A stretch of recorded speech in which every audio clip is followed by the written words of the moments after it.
Pekerjaan jalan tol Semarang-Demak secara umum terbagi menjadi dua tipikal, yaitu pekerjaan timbunan dan slab on pile. Pada pekerjaan timbunan, digunakan rigid pavement sebagai lapisan perkerasan yang menopang beban kendaraan.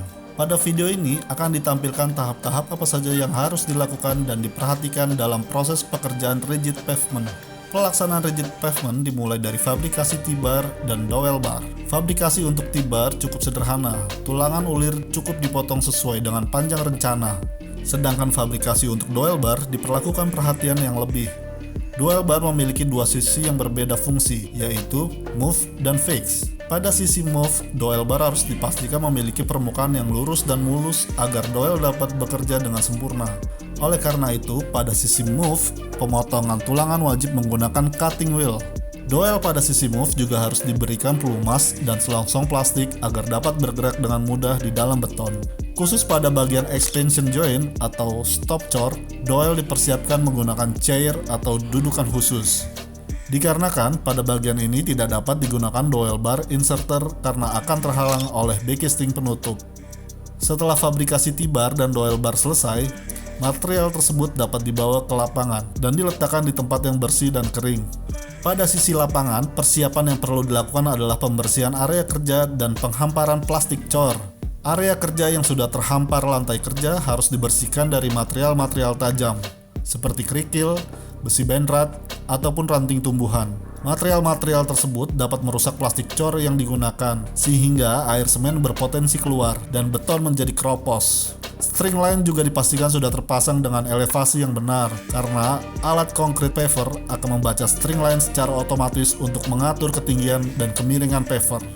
Apabila fabrikasi dan persiapan area kerja sudah selesai, maka proses pengecoran dapat dilakukan. Hari ini kita sedang melaksanakan pengecoran rigid dengan memakai alat concrete paper. Alat ini dilengkapi dengan DBA dan TBA. Cuaca sangat cerah, mudah-mudahan selesai sampai tuntas, tidak ada halangan dan tidak turun hujan. Beton FS 4,5 MPa didatangkan dari batching plant menggunakan dump truck. Dump truck digunakan karena beton untuk rigid memiliki slam yang sangat rendah, yaitu 5 cm.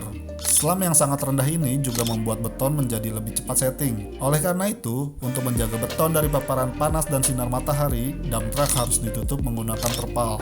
Sesampainya di lokasi pengecoran, beton dari dump truck akan dibantu eksavator untuk penghamparan.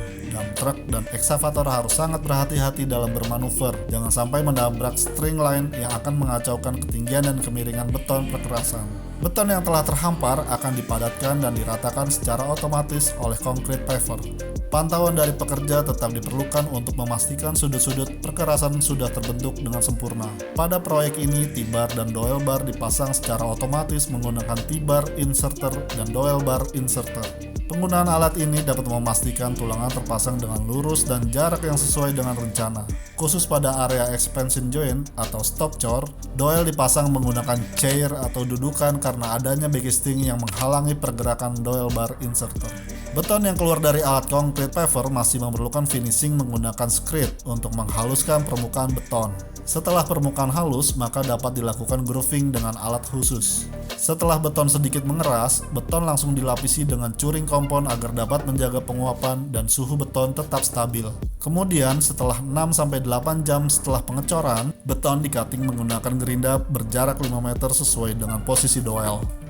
Keterlambatan dalam curing dan cutting beton dapat menyebabkan keretakan pada beton.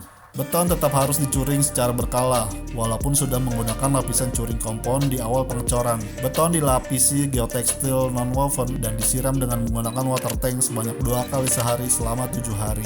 Khusus pada proyek jalan tol Semarang-Demak Seksi 2, terdapat inovasi alat otomatis curing mesin yang menyiramkan air pada interval waktu tertentu, sehingga kualitas beton dapat terjaga dengan lebih baik. Beton yang sudah di-cutting akan meninggalkan celah yang dapat merembeskan air ke tulangan. Celah tersebut perlu ditutup menggunakan joint sealant yang terbuat dari material aspal. Pada pekerjaan joint sealant, beton harus ditutupi dengan masking tape agar aspal tidak berserakan dan membuat hasil pekerjaan terlihat tidak rapi.